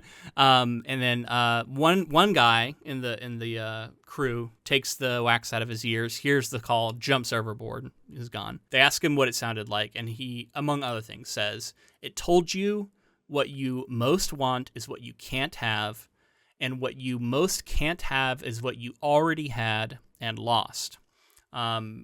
He ends up reflecting on his journey so far, the need and the push and pull between like what he desires and what he has lost, and then also like why he's struggling to go home. He tells me why I can't go home. Like there's several lines about this. And I realize that this actually becomes an important moment for him too, because the reason he's reacting in the way that he does, I think, is he's faced a little bit with the truth, maybe. Because like it's heavily implied that like he could have gone faster if he wanted to, right? Like, or he could have like gone more direct route or something. But it's like he's kind of like avoiding it a little bit. I think it's said like either Athena says it to him or something like that about like he doesn't want to go home. Like and it comes back up near the end, and he kind of apologizes. It's definitely like kind of clear in the poem in a way, in which I think the movie maybe it's harder to like you have to read between the lines a little bit. But yeah. Well, I think by the end you get the idea because he's kind of apologizing for it to Penelope, but we'll talk about that here in a little bit. Last thing that we need to talk about before we move on in the plot is the sun god's cattle and how that was depicted as like the desperation. Like I was like, how is he going to be able to sell this? But I think he does. Like the cows are almost like mocking them and walking up on the beach close to them. And they fully like know. Them away and he's made it clear, if you guys eat these cows, you'll die, and it's been predicted that you're going to. And it's so interesting that they do it anyway. They choose to, and they kind of say, like, we chose to do this even though we knew it was going to lead to our deaths. But they do try and hide it from him, so they are ashamed of it. Well, they hide it, and I love that because it's like, in Odysseus is like, you can't hide it from the Helios, the sun god. And they're like, we're trying to hide it from you. And he's like, it doesn't fucking matter to me. I was trying to save you guys, and now you're dead. Like, and I was like, that was like a torturous thing for him. And I love also the detail of like how the wind was blowing a certain direction and how they show like that like kind of rag in the wind is blowing like towards shore and they couldn't get away. And then like as soon as it's very soon after that, they're like, we're off, we can get out of here. And then just like how insane that sequence was. Again, these are the sequences where like when you're seeing in this large format and the waves are crashing over the boat and you're like really in it. And they like really made this boat and really rode it around. Like the crew took like rowing courses and learned to row in unison so that they could actually move this ship. Like it did have a motor built into it, but for the most part, they were moving it around by actually rowing it. It's so cool that they were able to do that. And the fact that they shot as much as they did on a boat, like I think even Nolan was saying at one point, he's like, I knew it was going to be hell shooting on a boat, and I tried to avoid as much as possible, but we ended up having to do it quite a bit. Yeah. And it's like, we hear stories about like, Spielberg with Jaws and just shooting boat to boat and just shooting on boats in general. But this is like shoot on a boat and then also make it like Poseidon's rage, the sea, like everything crashing. It's nighttime. Like, it's like, that's so crazy. But it's worth it, man. The look is so good. There's the moment where there's the dolphins in the background of one of the scenes. And like, there's these moments that you just don't get if you're in a pool somewhere. The dolphins too. I'm like, are these trained dolphins or is this just happened. Like serendipitous shot is what I understand. It just happened. And how do you like quickly get in a position, Damon, look off the side and just start shooting with an IMAX camera that only shoots for 3 minutes at a time? you're gonna run out of film, and like, oh, if the dolphins don't pee, it's crazy. It's like I don't know how the fuck people pull so stuff cool, like man. this off Magical moment. It's kind of like that shooting star in Jaws, you know. Yeah. So moving on with the plot, last we left him, he washed up on the shore with Calypso. 7 years later, Calypso feels pity for Odysseus' longing for his family and helps him remember his past. She instructs Odysseus to make a raft and give himself to Poseidon's sea. He miraculously washes up ashore in Ithaca, learning from Eumaeus that suitors sent mercenaries to assassinate Telemachus. Odysseus rescues Telemachus and kills the assassins, naming himself Sinon. After Odysseus' old dog Argos recognizes him, Argos peacefully dies. Telemachus recognizes Odysseus as his father. During a tense feast, Odysseus shows Antinous he knows Antinous betrayed Sinon. Antinous thrashes Odysseus before Penelope intervenes. After the meal, still disguised, he confesses to Penelope his guilt for violating Zeus's law, killing innocent Trojans, and desecrating Athena's statue after killing her priestess. He further reveals that the rumored sea people were the Greeks themselves and begs Penelope's forgiveness. Penelope announces her readiness to remarry and instructs the suitors to return at dawn. Penelope declares she will marry whoever can string Odysseus' bow and shoot an arrow through a row of axe heads. The suitors all fail, but Odysseus succeeds and reveals his identity. The hall erupts in battle, Odysseus and Telemachus slaying the challenging suitors. As the remaining suitors surrender, Odysseus kills Antinous. Odysseus cedes his throne to Telemachus and leaves Ithaca with Penelope to seek peace in exile, sailing west to honor his dead soldiers. The pair expects civilization's renewal and muse that time will forget Odysseus' mistakes. I really felt like this was where it clicked for me, and specifically the moment was when Odysseus delivers the speech about what happened to Penelope. Because it is in a way, it's like a twist. It's like this reveal of this story that you think is one story or you think is something different, and you're like, kind of, it really shows to me what the story is really about in Nolan's version. So it recontextualizes the Trojan horse, which we have heard from the Bard, we've heard all throughout, is like Odysseus' greatest achievement. Menelaus was talking about how he was the smartest man he ever met, and like he came up with this brilliant plan, and like we've heard about this as like the crowning achievement of Odysseus, and yet in this moment we see this is actually something that he feels deep shame about because of what happened. And in this reveal, it clarifies to me that we've been watching a journey of a man coming to grips with like what he did in war, realizing fully that he regrets it and has shame about it, and then also taking the time he needed to like process it and heal. And I think that's what Calypso's island kind of represents, his like time away from it, his time that he needed to actually reflect on it, because I think that became important because it was through remembering everything that had happened and having that time of peace that I think he was able to like have the right perspective on it that he needed to finally go back home, because otherwise it seemed like he didn't feel like he deserved to go home. Right. I mean, that was a significant change too. Like, yeah, he didn't lose his memory in the original story with He's Calypso. just kind of kept there as a prisoner, but he's like kind of having a good time. He's like kind of okay with it, Yeah. it seems, but he's also like tortured a little bit. He's on the beach like crying. Like he wants to go home, but like, yeah. In him sort of forgetting all of that, she is like taking away that trauma from him so he can like be at peace for a period of time. And then he slowly she's like, oh, but he's like he's like still reacting to it. He's still yearning for his family, all these other things. So she slowly gives that back to him, and that the story is doled out to us. And I love that device in the original story and then here being utilized to like, you know, show the flashbacks of what Odysseus has been up to as he's like remembering it. The story's here. not in chronological order either in the book. Yeah. Non-linear. Yeah. Non-linear. Yeah. And it leads to him struggling through all this stuff and having to remember it, and by remembering it, processing it, as you said, and like showing, like we're getting the scene when he's like kind of speaking to Penelope. That whole monologue sequence is like pretty powerful, and I think the crux of a lot of the story and how it's all tied together. Yeah. So, I mean, I have more to say. Yeah, go for it. So not only is he revealing his own personal journey that we've been seeing, but I think he's also tying it to the Greeks in general, their society, because we've been hearing about this threat of the people from the sea. And everybody's like worried about it. They're like, oh, we got to like get ready. I've been hearing these people from the sea are coming in and attacking. We got to make sure we have like a king in place who's ready to muster an army if this happens, so on and so forth. And his revelation that the reason that people have been talking about this is because we sacked Troy. It's us. We're the people from the sea. Puts the Greeks and their empire and their violence as actually the main aggressors and the main villains of this story. It's it showed me that this is actually a story about like becoming the thing you fear, about like becoming the enemy yourself, and then not even like recognizing that in yourself. And like so as at the same time that he's reckoning with what he did personally, I think there's also a reckoning of like what society has become. And it's starting to be represented by people like Agamemnon. It's like represented by the suitors.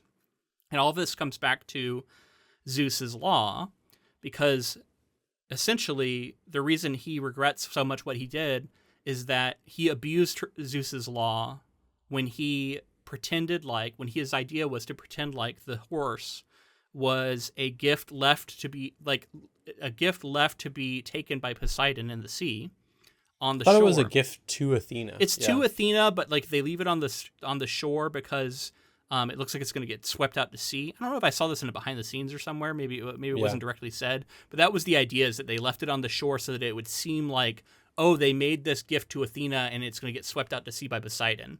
And then let's say real quick while we were talking about it, they really fucking built that Trojan horse. And they really pulled it too. They're really dragging it. All those people crammed into it. Like they really shot it that way and like all that stuff. And it's like the people drowning in the bottom. What a harrowing sequence. And I've never thought, of course, like I don't know that other versions of the story had them in the water, so they weren't necessarily like drowning and stuff in there. But it definitely emphasized this idea of like sitting in a horse with a bunch of like, soldiers, like, having to relieve themselves and couldn't get food or water, and like how many days it would take until the Trojans would. I was always, when I first learned about it, I was a kid, so it was always, they put the horse up, and a couple hours later they dragged it in and they sacked the city. But no, that would be brutal. There's like small gaps for air and stuff, and I love that sequence, how they get out and they're like, their legs are clearly like rubber, as they're just like barely able to move. They're like, oh, yeah, really cool. But the point I'm getting around to is that then that we actually see what happened when Troy was sacked, and we see that the reveal that in that summary you said it seemed like maybe she was a priestess, but we see essentially that Athena, who is now sitting across from him as he's telling the story to Penelope, and she's crying, or she's like reacting to what he's saying, she starts to cry, and he has this memory of a woman, as we're seeing lots of people being attacked and assaulted and killed, a lot of innocence. And we see the look on his face as he's like realizing like that he's done this. It seemed like as soon as he opened the doors and Agamemnon comes through, and he's watching the fighting happen. It's been built up over 10 years or whatever, and they're just like ready to just wreak havoc on everybody. Yeah. And it seems like he pretty quickly is just like, he doesn't really do a lot of fighting. He does eventually get drawn in. A little bit. It's like when he gets attacked, but that's about it. He's like a ghost walking through the city. Yeah, and he like sits on the stairs of the temple, I think.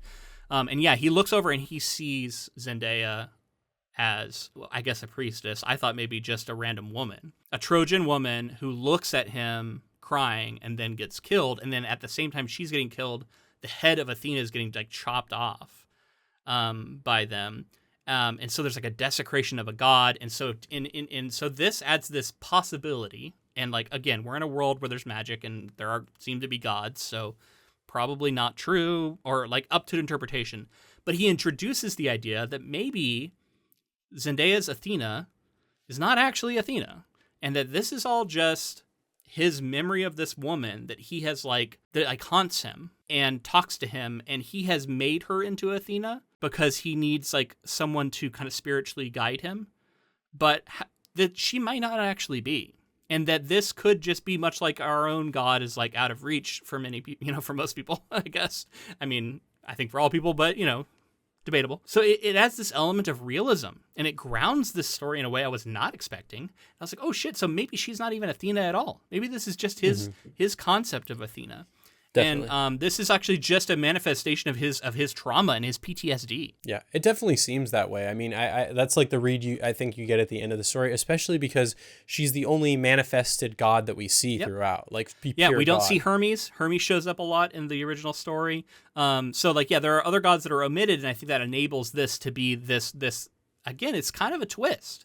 It's not like a plot twist, but it's like a twist of like clarification that's really cool. You could still read it either way. It could be both. It could be literally because she could have been Athena speaking to him, and she could have like been in the guise of her own priestess or something. You know, like they're gods. Who knows what could have been going on there to create a message to him and stuff. And that really does change it, because like the original story, she like kind of Athena favors Odysseus because he's so strategic and all these other things.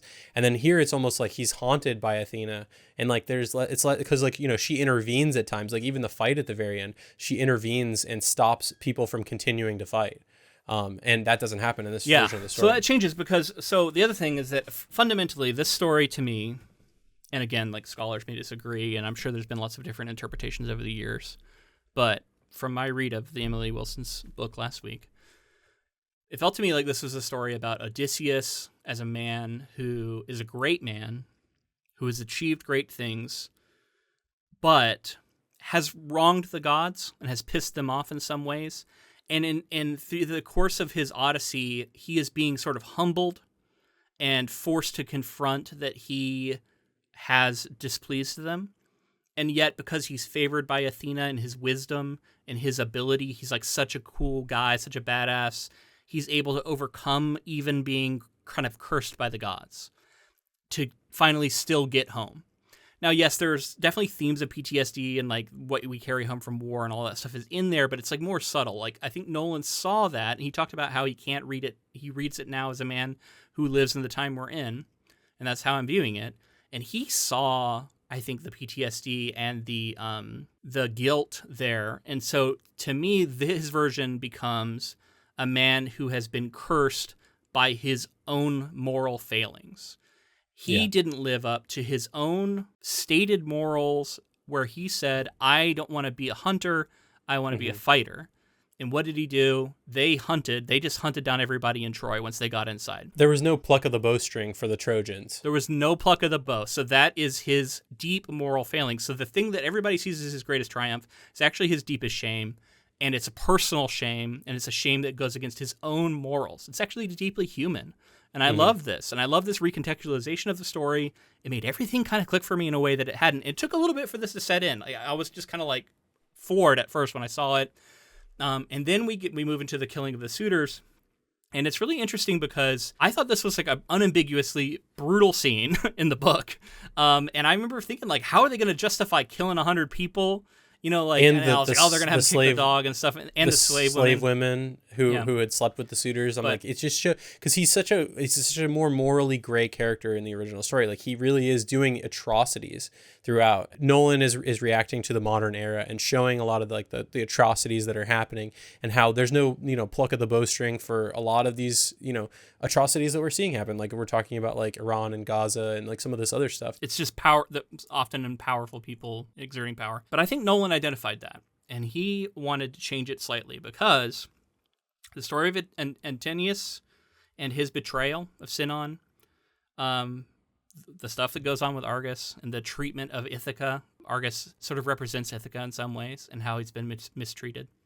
And when they have that moment of connection and the tail wag happens, and actually Nolan added, if you want to talk about what Nolan actually did with that scene, in the book, Odysseus doesn't pet him. He doesn't he doesn't actually go to Argus before Argus dies. Argus recognizes Odysseus, and Odysseus looks away because he's too worried that it'll give away who he is. And there's a tear in his eye. So the tear in his eye, much has been made of that, right? That shows the connection, that shows the regret. Nolan rightfully is coming in and recognizing that, like, this isn't just, like, this is a story about all dogs in fiction in some ways, right? And like he knows the weight of that now. And so I think it's really smart to have him at least go to Argus and like pet him for a moment. And I also love that this is the moment where Telemachus realizes who he is. This is the moment where he finally goes, "Oh, you are my dad," because he sees that connection. Whereas in the book, that doesn't happen, right? Like he's still maintaining his disguise. So I love that heartbreaking moment, tear-jerking moment. Like dog stuff is always going to get me, and just like so cool. Also, by the way, the dog that they had, there are only 75 of in existence. It's an ancient breed of dog that would possibly have been around that long ago that's Nolan found. That's wild. Yeah. Crazy. And anyway, so I thought that was all really effective, but it sets up this scene where now we've got Antinous, who is betrayed and shown himself to be a coward. We have all the stuff that's happened with the dog, but then we also have the fundamental. We've come back to the Zeus's law, as they repeatedly violate it with this beggar that they think is a beggar, but who's actually kind of a god in disguise, but actually is Odysseus in disguise. And then still, the bow comes back to being essential, because not only does he string the bow, but what does he do? He plucks the strings to let him know, "I'm coming for you," right? And that's when Antinous had been hunting with him previously and seen him do that. And that's also the moment that Antinous is like, "Oh, we're fucked. This is Odysseus." But again, so I think this is him also recognizing that he is morally compromised. And so he does this thing that he feels he needs to do. And he's also kind of wiping out this next phase of society that he knows he doesn't like. Like these guys kind of represent what's wrong with their society, but in some ways so does Odysseus, and I think he kind of knows that.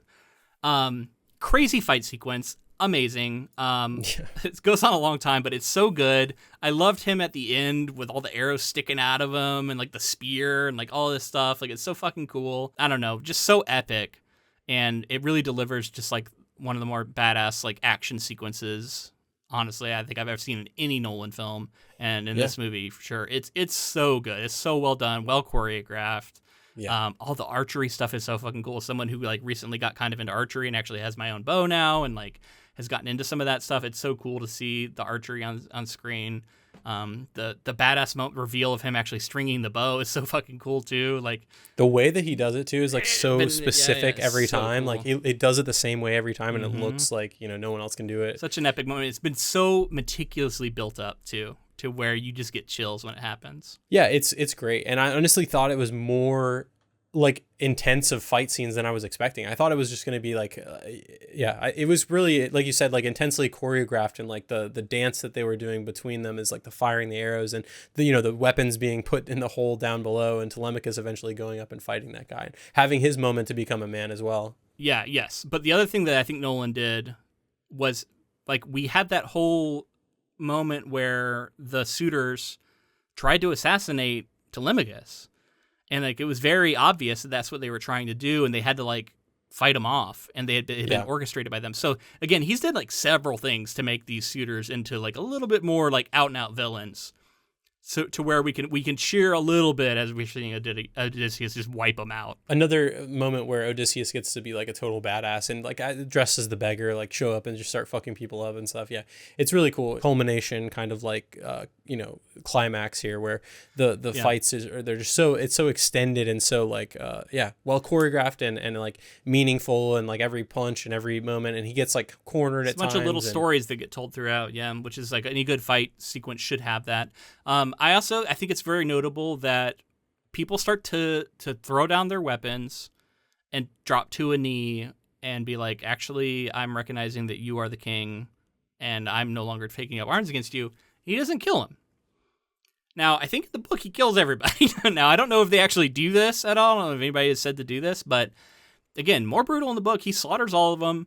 And then, interesting to note, we'd set up this character, Mia Goth, playing this slave woman who's like been on Antonius's side and like giving him information, is probably sleeping with him. It's implied that she probably is. And she does get like pushed out by Penelope at one point. She's like, your place is out there. And she pushes her out. But then I don't remember seeing her again. And unless I missed it, I don't think she dies. Yeah, so we omit the brutal sequence where at the end of all this death, Odysseus has the 6 slave women hung and put to death for like sleeping with any of the suitors or like, helping them at all. And truly, it was a really brutal moment in the poem. And then, we get to the end, which is another big change because in the end of the book, the cycle of violence seems like it's about to continue because the families of the suitors have like risen up and they're coming to fight with Odysseus. And it takes the intervention of a god and Athena coming into the story. And my friend Ian said this. Maybe one of or maybe like the genesis of the Deus Ex Machina trope. Yeah. She comes into the story and puts a stop to it. And the only reason that we don't have another violent outcome here is that she puts a stop to it. I think Nolan rightfully identifies that as being maybe a little bit less satisfying. And so instead, we have him choosing to go west with Penelope, so he's reunited, but he's abandoning his throne, and he's giving it to his son. And I think the moral compromise that we've talked about, that we've seen here, to me sells this, because to me it says that Odysseus realizes that like maybe he's not the right person, and that he's made enough mistakes, and that he has violated enough of this law that he wants them to maintain, that he's like, maybe I shouldn't be king anymore. And so I thought this was a really welcomed change that lined up perfectly with this change in Nolan's film. And again, this all didn't occur to me in the moment. It kind of washed over me, and I was like starting to piece it together. And I remember being like, "Oh, that was really cool." And it was really like in the days after, as I'm like thinking about it and like placing it and like realizing how much it all actually does tie together, and how this was all so meticulously set up. And that's been really fun. That's been a really fun experience for me as I have thought about this movie. So like, I'm curious for you, how much of that kind of stuff was in place? And again, this is just my read of it. Other people can disagree with some of this, but like, what were your thoughts on this final sequence? And like, has it changed for you over time at all, or what was your initial thoughts too? I think a little bit, but I solidified a lot of how I felt about it at like dinner after the movie, and like in talking about it in the coming day or so. And like, I definitely identified a lot of like this change where Nolan was going with it, and in saying like, this is the tortures of what someone like this is doing to themselves, like, in going through these wars. And I think in saying that any soldier, not just Odysseus, like can create these own demons for themselves, almost like these things that they have to like, reckon with their own morality and see like how they come out the other side of it. And like, I found it so interesting that like he chose to like really go back and show Troy near the end of the story, and show like, just like, again, we were talking about him like slowly walking through the city and seeing all this destruction, and seeing Athena, who he seemingly was like, a supporter of and a fan of and all this. And then to see her, he's a big fan. Yeah. And he like, sees her basically struck down, and then sees the statue destroyed, and then realizes like, oh, this is like, it's violating the laws, but it's also violating like a bunch of different gods at the same time. It's not just Zeus and Zeus's law, but also like and his Athena own stated morality. And I found like a lot of that to be like the messaging that I walked away with was like, this is like someone who, has gone through all of this, couldn't face going home and showing himself and like, we see the type of person he is throughout the story with the type. I think the bowstring pluck is like such it's one example, but we see it throughout as a character. Like he's, he wants to go back for his men. Like he wants to do right by them. And then seeing this idea that like he doesn't want to abandon them to fate. Yeah. Or he thinks that they can be better than fate says they're going to be. Whereas like I felt like in the initial story, he kind of like feared the gods a little. Maybe he didn't fear them. He thought that he could overcome them in a sense. But here it was very much like, no, I refuse to take that. This will be different. I'll make sure, because I think that's a modern reaction. Maybe is like you're like, no, I things will be okay. He's gonna push through it. But then the other side of all of that I thought about a lot was the way that like they're commenting about like society, right? They're commenting about like the state of the world. And I think commenting about the state of our world is what Nolan is doing as well. We don't have Zeus's law in place. Like right. the like love thy neighbor. Like, this is not a thing that we do anymore. Yeah. It disappears. And in that way, we've lost that part of ourselves, that sort of like, that hospitality, that like connection with other humans and doing the right thing. And Immigrants. In doing that, like, just look at the way we treat immigrants, the way we treat the houseless in this country. as being lesser than, and certainly no one's treating them like they might be a god in disguise. The like commentary that's there that eventually is like, it comes to fruition, is like Odysseus like notes that, sees the error of his ways, and chooses to like remove himself from it because he's such a catalyst for it in a way. And like that, like in this way they're trying to like restart civilization's like cycle of like maybe there's a way that we can get back to, like doing right by each other and then caring for our fellow man and all this kind of stuff. And in that way, we don't have the Greeks or the ones from the sea or whatever coming, and we're constantly on edge and we're all trying to fight each other, and like nuclear deterrence and all these other things that we're trying to like constantly like have the biggest stick and all of that sort of thing. I think it is a really modern interpretation of this story, but not in a way that feels forced. It's like this stuff is in there. And it's definitely like Nolan kind of bringing it to the fore, shifting some things around, changing some things to make this story really work. I wanted to note, because, Emily Wilson's the translator. I think we need to know her reaction to it. I have seen some of what she said about the film. So we should talk about that. And then we're going to get into which we think is better, the book or the movie. It's a thing we do around here. But Nolan, has said that he's adapting Wilson's work, right? Post-release, Emily Wilson gave comments to the Associated Press. She was gratified so many people are being brought to the poem. Her translation jumped into Amazon's top 5 after release, boosting classic sales generally. But also she said that she felt Nolan, quote, was trying to pack everything in while missing themes that were essential to the poem. Someone who's so well researched in this and so wants to depict like the word and the oral history leading to eventually the written history of it and these different versions of it, and somebody who wants to depict it that way.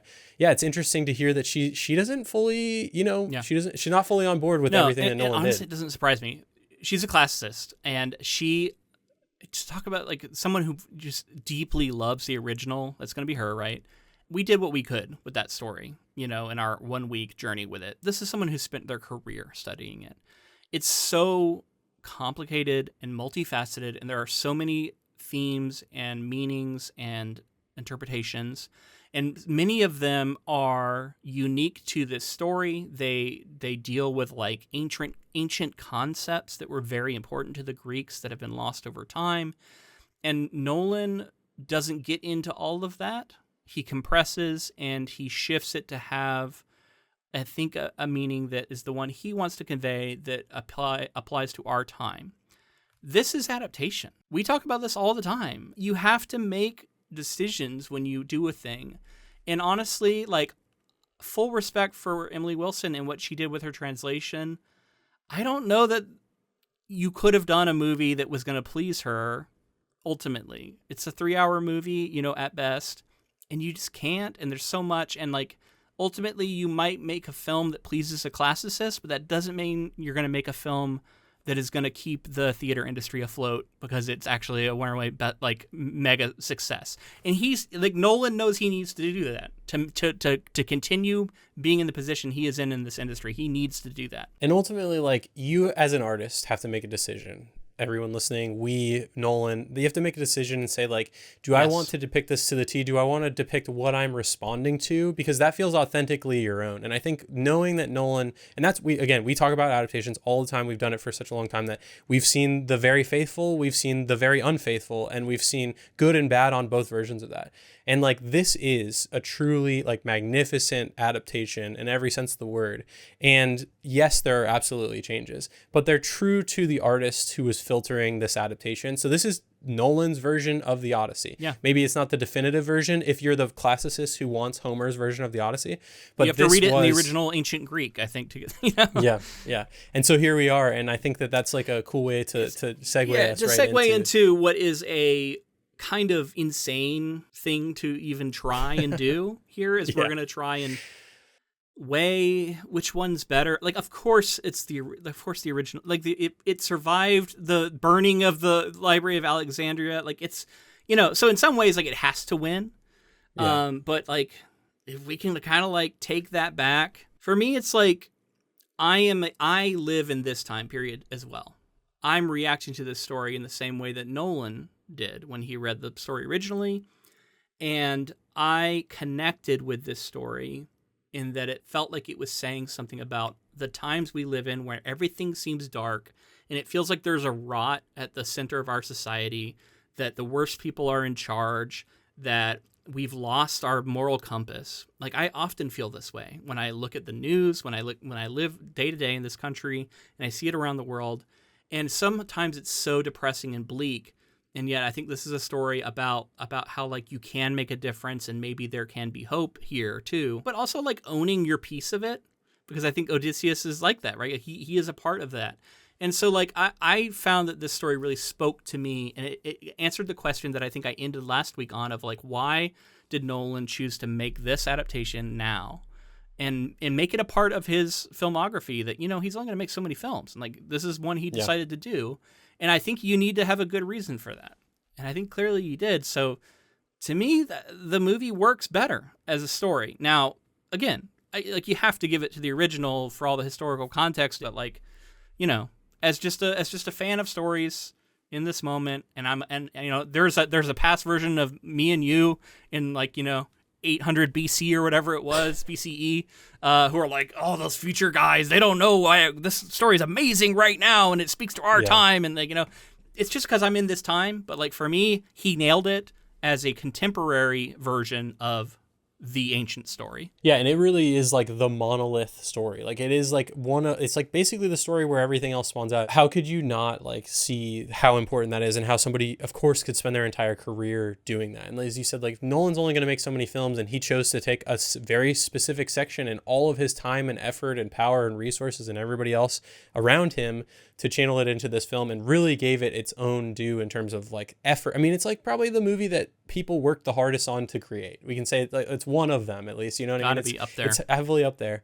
And we're talking about, like, every single person working on the movie. And that, I think it's just, like, magical because of all of the difficult technical things we've talked about. It's magical because it is that, like through the lens of a Christopher Nolan, like, getting to see this story brought to life. I'm also reacting to, like, what I enjoyed more. I'm just going to say, like, I enjoyed watching the film more than I enjoyed reading Homer's story, though I did love the sort of archaeological dig that we got to do in there, and, like, figuring out sort of why it's so important, and all, and even Emily Wilson's, like, this new translation. Highly recommend. Honestly, after seeing this movie too, I know a lot of people are now going out and getting it. I think that's a great way to do it, because I think you're going to, like, come to that story with an appreciation and an interest after seeing this film that's going to be really, like, really good.